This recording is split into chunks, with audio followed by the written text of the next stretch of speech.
से आपको आगाह करेंगे कि तोशाखाना केस चेयरमैन तहरीक इंसाफ इमरान खान की सजा मुअत्तली की दरख्वास्त पर फैसला महफूज कर लिया गया है, जो कि कल 11 बजे सुनाया जाएगा। चेयरमैन तहरीक इंसाफ की जानिब से तोशाखाना केस में ट्रायल कोर्ट की सजा के खिलाफ दरख्वास्त पर समाअत chief justice Islamabad high court Aamer Farooq और जस्टिस तारिक जहांगीरी की सरबराही में 2 रुकनी बेंच ने की। केस की समाअत शुरू हुई तो बैरिस्टर अली जफर ने चेयरमैन तहरीक इंसाफ से मुलाकात की इजाजत देने की इस्तदा की, जिस पर चीफ जस्टिस आमिर फारूक ने कहा, उम्मीद है कि आज तो सजा मुअत्तली की दरख्वास्त पर फैसला हो जाएगा। इलेक्शन कमीशन के वकील अमजद परवेज एडवोकेट ने इमरान खान की सजा मुअत्तली की मुखालिफत करते हुए मुख्तलिफ कवानीन और अदालती फैसलों के हवाले पेश किए।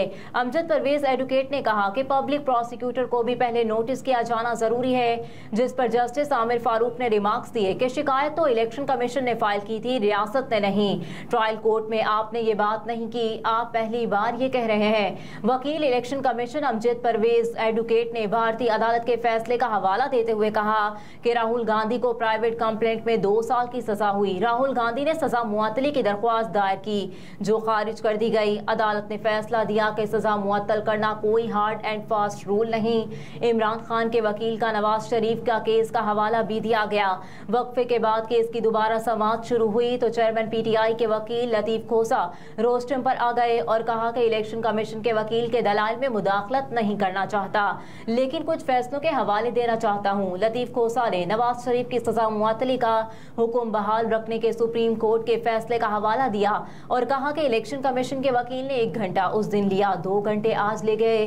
तोशाखाना केस में चेयरमैन पीटीआई इमरान खान की सजा मुअत्तली की दरख्वास्त पर फैसला महफूज कर लिया गया है, जो कि कल 11 बजे सुनाया जाएगा।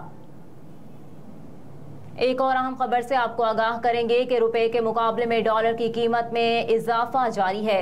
ओपन मार्केट में डॉलर 315 रुपए में फरोख्त हो रहा है। रुपए के मुकाबले में डॉलर की कीमत में इजाफे का सिलसिला जारी है। इंटरबैंक में डॉलर 75 पैसे महंगा होकर 301 रुपए 75 पैसे में फरोख्त होने लगा। याद रहे कि गुज़िश्ता रोज कारोबारी हफ्ते के आखिरी रोज स्टेट बैंक ऑफ पाकिस्तान के मुताबिक इंटरबैंक में डॉलर तारीख में पहली बार 301 रुपए पर बंद हुआ था। दूसरी जानिब ओपन मार्केट में डॉलर 315 रुपए में फरोख्त हो रहा है। और एक और आम खबर है, डेंगू केसेस में मुसलसल इजाफा जो कि जारी है। लाहौर के सरकारी अस्पतालों में 60 से जायद और निजी अस्पतालों में 50 से जायद मरीज ज़ेरे इलाज हैं। सूबे भर में डेंगू के वार्ड जारी हैं, जिनमें लाहौर सर फहरिस्त है। महकमा सेहत की टीमें लार्वा को तल्फ भी कर रही हैं। गुज़िश्ता रोज 4000 से जायद मकामात चेक किए गए, जिनमें से 300 से जायद मकामात ऐसे थे जहाँ से लार्वा बरामद हुआ। इन हालात के पेश नज़र महकमा सेहत ने अस्पतालों में बेड्स की तादाद बढ़ा दी है और डेंगू काउंटर्स भी लगाए हैं। महकमा सेहत ने हिदायत की है कि शहरी घरों में पानी ना जमा होने दें और हल्का सा बुखार भी होने पर एहतियात डेंगू का टेस्ट करवाएं। लाहौर के सरकारी अस्पतालों में 60 से जायद और निजी अस्पतालों में 50 से जायद मरीज ज़ेरे इलाज हैं। और वनडे वर्ल्ड कप 2023 के लिए पाकिस्तान क्रिकेट टीम किट की रोनुमाई। भारत में रवां बरस खेले जाने वाले वनडे वर्ल्ड कप के लिए पाकिस्तान क्रिकेट टीम किट की रोनुमाई कर दी गई। भारत में रवां बरस खेले जाने वाले वनडे वर्ल्ड कप के लिए पाकिस्तान क्रिकेट टीम किट की रोनुमाई कर दी गई है। कौमी क्रिकेट टीम किट की तकरीब रोनुमाई कज़ाफी स्टेडियम लाहौर में हुई, जिसमें chairman Pakistan cricket board management committee Zaka Ashraf बतौर मेहमान खुसूसी शरीक हुए, जबकि बोर्ड के दीगर अफसरान ने भी तकरीब में शिरकत की।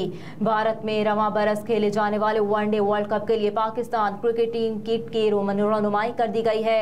कौमी क्रिकेट टीम किट की तकरीब रोनुमाई कज़ाफी स्टेडियम लाहौर में हुई, जिसमें chairman Pakistan cricket board management committee Zaka Ashraf बतौर मेहमान खुसूसी शरीक हुए, जबकि बोर्ड के दीगर अफसरान ने भी तकरीब में शिरकत की। और NLC और चीनी कंपनी सेवा लॉजिस्टिक के इश्तराक से 2 तरफा तिजारत का आगाज कर दिया गया है। NLC और चीनी कंपनी सेवा लॉजिस्टिक के इश्तराक से 2 तरफा तिजारत का आगाज हो गया। पाकिस्तान और CPEC के तहत पहली बार अक़वाम मुत्तहिदा की बैनुल अक़वामी रोड ट्रांसपोर्ट कन्वेंशन के जरिए सरहद पार नकलो हमल शुरू कर दी गई। नेशनल लॉजिस्टिक कॉरपोरेशन और मारूफ चीनी कंपनी सेवा लॉजिस्टिक के इश्तराक से पाक चीन 2 तरफा तिजारत का आगाज हो गया है। पाकिस्तान और चीन इक्तिसादी राहदारी के तहत पहली बार अक़वाम मुत्तहिदा की बैनुल-अक़वामी रोड ट्रांसपोर्ट कन्वेंशन के जरिए सरहद पार नकल व हमल शुरू कर दी गई है। तफसीलात के मुताबिक ये अहम पेशरफ्त पाकिस्तान चीन इक्तिसादी राहदारी मंसूबे की 10वीं सालगिरह के मौके पर अमल में आई। ये इकदाम चीन और पाकिस्तान के दरमियान सरहद पार तिजारत को मजीद फरोग देने में मददगार साबित होगा। इस मंसूबे के तहत खुश्की में घरे वस्ती एशियाई रियासती से राब्ता कायम करने के लिए एक मुअस्सर और महफूज ज़मीनी रास्ते की भी फराहमी होगी। ये सरहदों पर कस्टम के आसान और मरबूत तरीक़ाकार की बदौलत TIR सामान की सरहद पार तरसील के लिए तेज़ तर और ज़्यादा महफूज जरिया है। इस प्रोजेक्ट के जरिए से वक्त और लागत की कमी लाकर कारोबार करने में आसानी पैदा होगी। चीनी हुकूमत ने काशगर खंजराब ट्रेडिंग एंड सर्विस को साल 2023 के लिए कौमी लॉजिस्टिक मरकज़ का दर्जा दिया है। TIR सर्विस को बाज़ाब्ता तौर पर शुरू करने के सिलसिले में Kashgar UN frying international logistic port company में तकरीब का इनेकाद किया गया। तकरीब में NLGC के नुमाइंदों, काशगर कस्टम्स के हुकाम, Kashgar municipal party committee, Kashgar municipal people's government, सेवा लॉजिस्टिक और शेजियन को इस बॉर्डर ई-कॉमर्स एसोसिएशन के अहदेदारों ने शिरकत की। अहम खबरें आपने जानी। न्यूज़ स्टूडियो से फिल वक्त इतना ही। आप देखते रहिए SMTV ग्लोबल।